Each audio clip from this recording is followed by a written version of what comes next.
Hola amigos, ¿cómo están? Les saluda Juan Antonio Amezcua, John Misterio. Voy a compartir con ustedes pues un fragmento de mi participación en el programa de Carlos Arturo Padilla. Desafortunadamente no logré grabar lo que él me decía, me hubiera encantado hacerlo, pero no sé cómo hacerlo, ese es el problema. Pero grabé parte de esta participación que tuve en su programa, que próximamente saldrá al aire para que estén al pendiente. Así que si por momentos me escuchan hablar como loco, como si estuviera yo solo, no es que yo estuviera solo, estaba hablando con Carlos y bueno, ojalá que se entienda esto. Gracias. Bueno, evidentemente siempre hablar de vampiros y hombres lobo pues va a ser algo muy interesante para todas las personas. Siempre se van a preguntar, oye, ¿qué tanto hay de cierto detrás de todo esto? ¿Hay alguna historia? ¿Hay algún caso que sea real? Y bueno, pues no podemos decir que haya historias que en verdad hayan pasado, pero sí tenemos algunos casos muy interesantes que acontecieron en Europa o inclusive en nuestro país hace ya cientos de años, donde efectivamente, bueno, pues hay algunas historias muy, pero muy, muy interesantes de vampiros y hombres lobo. En México, bueno, pues no hay tanto esto del hombre lobo, sino lo que es el famosísimo nahual, que esto del nahual, bueno, pues es como lo equivalente al hombre lobo de Europa. Y en México, bueno, pues hay una cantidad importante de historias, de relatos de personas que, bueno, pues supuestamente se transforman o que sus cuerpos humanos los transforman en los de un animal y entonces andan haciendo de las suyas en rancherías. Generalmente esto se presenta mucho en provincia. No hay historias de nahuales en las grandes ciudades, ¿eh?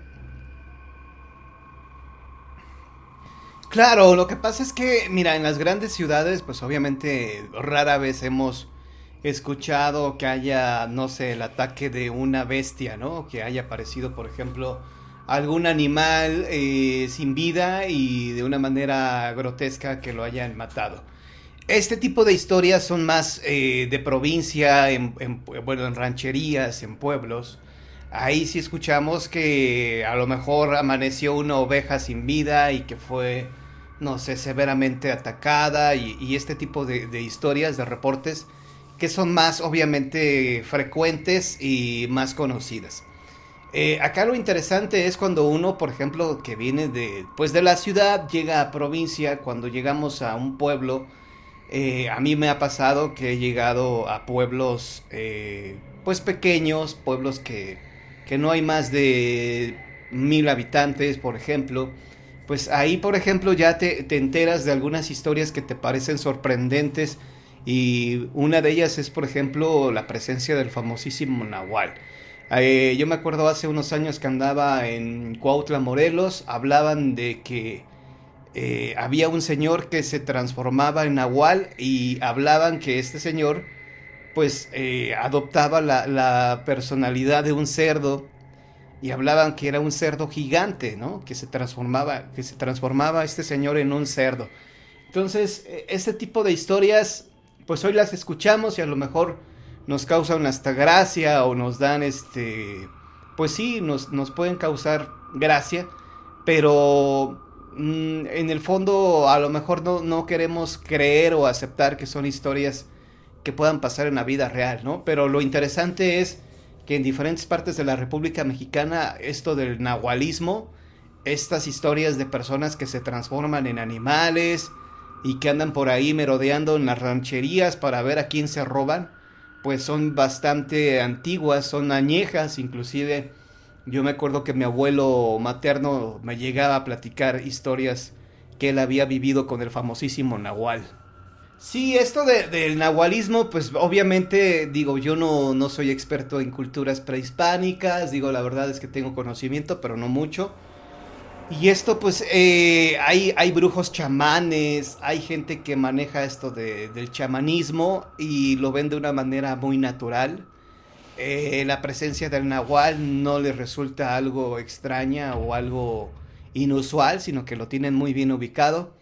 Y ellos te van a hablar de que se trata de un brujo, se trata de una persona que evidentemente pues tiene el conocimiento suficiente como para transformarse pues precisamente en un nahual. en una bestia, pues ahora sí que a ellos le llaman como si fuera un tótem, ¿no? Como su animal protector, y es lo que manejan ellos, es lo que manejan los brujos, los chamanes. Ellos te venden, bueno, no te venden la idea, sino que ellos manejan la idea de que cada persona tiene un animal natural, así como en los chinos, por ejemplo, que el calendario que ellos manejan, que uno es rata o uno es cerdo. Igual se maneja lo mismo exactamente aquí en México, pero obviamente con características distintas dependiendo de cada región y de cada cultura. Yo considero que esto del chupacabras se trata de una realidad incómoda que se hizo popular en los años 90, en 1990-91, pero en realidad ya había reportes desde 1975 y esto se originó allá en Puerto Rico. De hecho, se le conocía al chupacabras como el demonio de Moca o el vampiro de Moca, porque, bueno, había una población, o existe una población en Puerto Rico que se llama así precisamente, y esto comenzó en el 75. Había algunos casos donde las ovejas aparecían obviamente sin una gota de sangre, aparecían los animales mutilados y drenados de su sangre. Esto obviamente llegó un momento en que se calmó, llegó un momento en que se paró todo y pues obviamente ya no hubo más reportes y se fue olvidando. Pero ya fue hasta en los años 90 cuando esto obviamente surge de nuevo y se extiende a nuestro país, llega a México. Y digo, sinceramente, México, pues digo, no, sin querer menospreciar a nadie, pero tú comparas Puerto Rico y México, pues obviamente te das una idea de lo enorme que es México. Cuando esto llega a México se hace a nivel internacional, a nivel mundial, ¿no? Y entonces esto del chupacabras, efectivamente, algunos políticos que estaban en ese momento en el poder lo utilizaron para su beneficio propio, porque obviamente siempre cuando hay un mal gobierno, pues el mal gobierno necesita de un distractor social para que la gente pues no se percate de lo mal que puede estar su gobierno. En este caso, digo, no voy a hablar de política, ¿verdad? Pero es bien sabido que los gobiernos han utilizado obviamente este tipo de historias, de fenómenos, aunque yo siempre he dicho que el principal distractor social es el fútbol y las comedias. Pero eso ya depende de cada persona, qué tanto se quiere distraer o no de la realidad que estamos viviendo. Regresando al tema del chupacabras, lo interesante de todo esto es que sigue hasta hoy en día, que ya no se da a conocer o que ya no se escucha tanto o con tanta frecuencia como antes, porque hay personas que han preferido guardar silencio. Hay rancheros que les han matado su ganado, les han matado sus ovejas, sus gallinas, y no lo hacen público por temor a represalias. Dicen, si yo les digo que me atacó el chupacabras, van a decir que yo estoy como un aliado del gobierno y que quiero distraer a la opinión pública y me van a empezar a atacar o van a decir que quiero mis 5 minutos de fama. Y entonces esas personas han preferido callarse. Pero esto continúa, esto se sigue dando, a lo mejor no con tanta frecuencia, pero sí se siguen dando algunos casos interesantes. ¿Qué es el chupacabras o qué podría ser? Hasta el día de hoy nadie tiene la certeza de qué podría ser. Algunos investigadores del fenómeno ovni dicen que se trata de un extraterrestre, lo cual, bueno, pues en los 90 causó furor y todo el mundo hablaba de que era un extraterrestre, que era la mascota o el perro de un ser extraterrestre que había venido a hacer de las suyas. Pero en realidad, digo, los que han leído o los que hemos leído La Guerra de los Mundos de H.G. Wells, pues ahí vemos que un extraterrestre no podría estar libre viviendo en nuestra atmósfera por esta situación de las bacterias que podrían matar a una entidad biológica de otro mundo. Entonces yo sí descarto que se trate de un ser extraterrestre. Yo le voy más a que podría tratarse de algún animal, algún ser que todavía no ha sido estudiado por la zoología. Y entonces esto forma parte de la llamada criptozoología, que es el estudio de los animales ocultos o de los monstruos.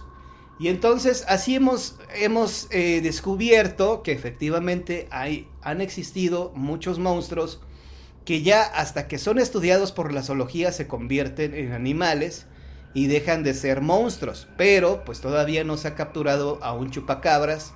Se han encontrado restos de extraños animales que parecen perros, que parecen mezclas de, bueno, combinaciones o alteraciones que se han hecho en laboratorios de animales. Pero hasta el día de hoy nadie tiene la certeza de que es un chupacabras. Lo interesante es que se sigan dando algunos reportes, algunos casos.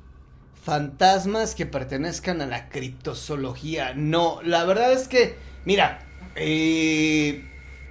aquí es bien interesante y es bien difícil. Y sobre todo debemos de tener mucho cuidado al momento de hablar de fantasmas, de criptozoología. Fantasma es algo que tuvo vida, ¿no? Así de sencillo, así de fácil.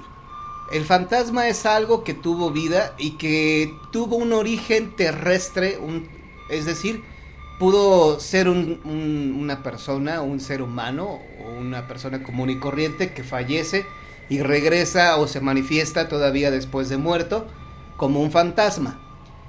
Hay fantasmas de animales, sí. Hay fantasmas de perros, de gatos, de caballos. Sí hay fantasmas de animales. Hay gente que dice, oye, pero ¿cómo puede ser posible que un perro pueda ser un fantasma? Bueno, pues yo tengo unas experiencias personales donde uno de mis perritos después de muerto se llegó a manifestar todavía, ¿eh? Entonces sí he tenido algunas experiencias de este tipo, de animales, perros que se convierten en fantasmas, pero que obviamente a lo mejor pues se van antes, ¿no? No permanecen tanto tiempo como un ser humano en la tierra como fantasma. Yo sé que suena un poco descabellado o a lo mejor dicen, no, este cuate ya se volvió loco, está hablando de perros y de gatos fantasmas, pero sí hay algunas historias interesantes y sobre todo seguramente alguien que nos esté escuchando en este momento ha tenido alguna experiencia de este tipo. Igual tuvo una mascota por muchos años que se le murió y después de muerto se le manifestó de alguna manera, ¿no? Ya ahora hablando de criptozoología, pues la criptozoología se enfoca exclusivamente en el estudio de estos animales que pues hasta este momento que no han sido bien estudiados por la zoología son considerados monstruos. En 1911, cuando el monstruo de Komodo, el lagarto de Komodo, es ya estudiado por la zoología, deja de ser un monstruo y se convierte en un reptil, se convierte en un animal. Pero así hay muchas especies, o hubo muchas especies de animales, que hasta que no fueron estudiadas en un laboratorio, dejaron de ser monstruos, porque, bueno, pues evidentemente los veían y no sabían qué especie de animal era, ¿no? Que te digo, esto ocurrió con el lagarto de Komodo, que pues, lo veían inmenso, pensaban que era un monstruo, que era un lagarto gigante. Bueno, efectivamente es un lagarto, pero hasta que ya lo analizaron y estudiaron y se dieron cuenta que había muchos, dijeron, pues mira, es el demonio, es el lagarto de Komodo, no es un monstruo, es un lagarto, ¿no? Y así puede pasar con el chupacabras, a lo mejor en un futuro no muy lejano, efectivamente reaparezca este monstruo y entonces sea estudiado y podamos descubrir muchas cosas de él, como por ejemplo, cómo es que puede pues drenar tantos litros de sangre, ¿no? Claro, lo que pasa es que siempre hay que, como siempre lo he dicho, ¿no? Mantener la mente abierta a estos temas.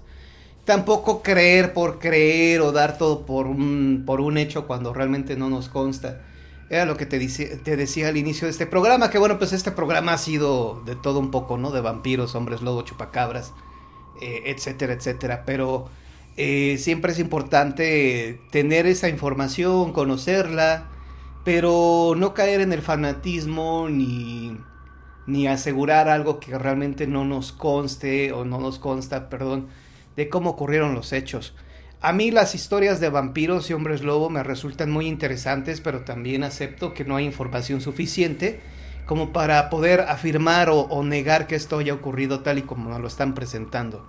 Sobre todo cuando son historias que pasaron en 1500, 1700, pues es un poco complicado tratar de analizar la información tal cual. Lo que sí me parece interesante es que hoy en día, bueno, pues en rancherías sobre todo, se han dado algunas historias muy interesantes. En este caso, por ejemplo, del chupacabras, que desafortunadamente hoy en día, pues todo el mundo lo toma como si fuera, o como si hubiera sido un invento del gobierno, como si hablar de seres extraños, de animales, de monstruos que habitan en rancherías fuera toda una invención del gobierno. Yo creo que hay gobiernos que no tienen la capacidad para desarrollar, obviamente, una estrategia de este tipo para poder, obviamente, manipular a las personas. Sinceramente creo que hay historias muy interesantes, casos muy interesantes que obviamente no salen a la luz pública porque desafortunadamente pues ocurren en rancherías, en lugares apartados, donde inclusive es posible que no existan ni periodistas, ni medios de comunicación, y entonces estas historias pues nada más acontecen y ahí se quedan, nadie informa de esto en los diarios, o no llega esta información a los diarios locales, porque obviamente pues hay cosas para ellos más importantes que estar hablando o informar que existe un chupacabras. Hay gente que pues está más preocupada por a ver qué va a comer el día de hoy que por estar investigando si estamos siendo visitados o no por seres extraterrestres, ¿no? Porque también en pueblos, en rancherías, es donde hay una cantidad importante de avistamientos de objetos voladores no identificados. Lo que pasa es que efectivamente, y qué bueno que lo comentas, hay personas que dicen, oye, ¿cómo es posible que exista el carro fantasma o el barco fantasma o aviones fantasmas? ¿Acaso un objeto como un carro pueda tener espíritu, pueda tener alma para que se manifieste? Y la respuesta obviamente es no. Y lo que se manifiesta o por qué se manifiestan es por las personas que tripulaban, que manejaban esos vehículos.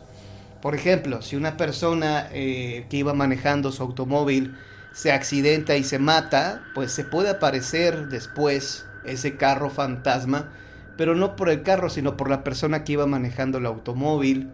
Y así ha pasado con los barcos, que también muchas personas hablan del barco fantasma, pero se manifiesta el barco por las almas de las personas que tripulaban, que iban en ese barco, no por el objeto en sí.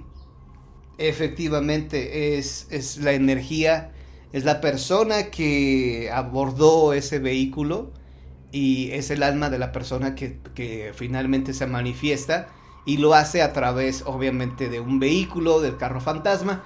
También hay historias del famoso jinete, el jinete fantasma que va, pues ahora sí que en su caballo fantasma, ¿no?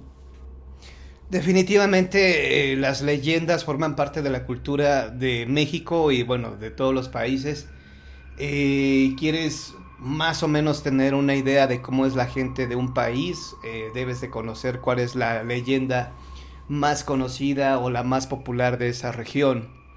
México, evidentemente, a través de su historia, de esa inmensa historia que tenemos, las culturas prehispánicas, o sea, tenemos una cantidad impresionante pues de cultura en otras partes del mundo. Por ejemplo, en Estados Unidos tienen museos o en sus museos tienen una rueda de una carreta, y en México tenemos piezas que tienen miles de años que fueron hechas por civilizaciones prehispánicas, civilizaciones increíbles como la cultura maya, que su desaparición es un misterio hasta hoy en día, ¿no? No, realmente nadie sabe cómo es que desaparece la cultura maya, pero es impresionante lo adelantado que estaban para su época.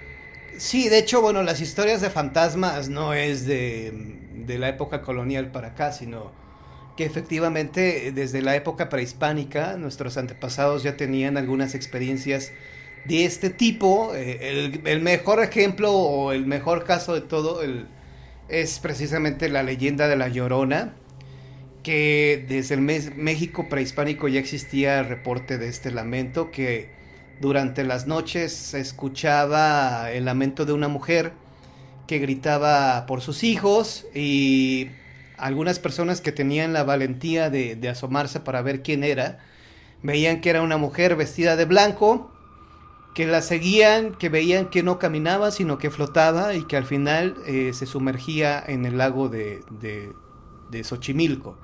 Ahí es donde ella desaparecía. Y entonces esto, bueno, pues lo tomaron como el presagio, como un mal presagio de lo que iba a ocurrir, que fue la conquista española.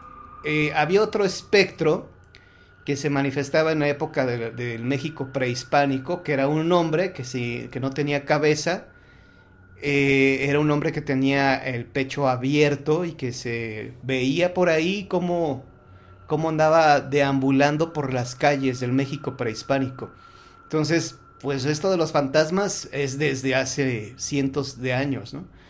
Claro que ya con la llegada de los españoles, bueno, pues ya va cambiando este concepto de los fantasmas, pero si nosotros buscamos antecedentes, desde los griegos, desde la cultura griega ya había historias de fantasmas, ya había reporte de algunas manifestaciones raras, sobre todo las llamadas psicofonías, que eran los sonidos que de repente escuchaban, lamentos que escuchaban, también desde la época de Jesucristo.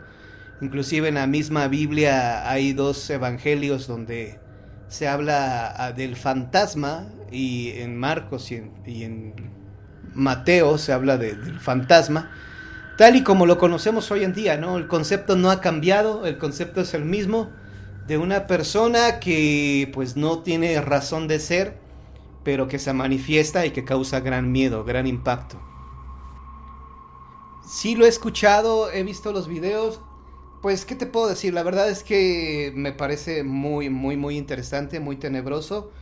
Y evidentemente creo que las cámaras de seguridad que pueden estar obviamente en los elevadores o en otros diferentes sitios, pues son muy importantes porque al final del día estos aparatos electrónicos que registran imágenes o sonidos, pues no saben lo que es la sugestión. Ellos captan lo que ven, lo que tienen enfrente, ¿no?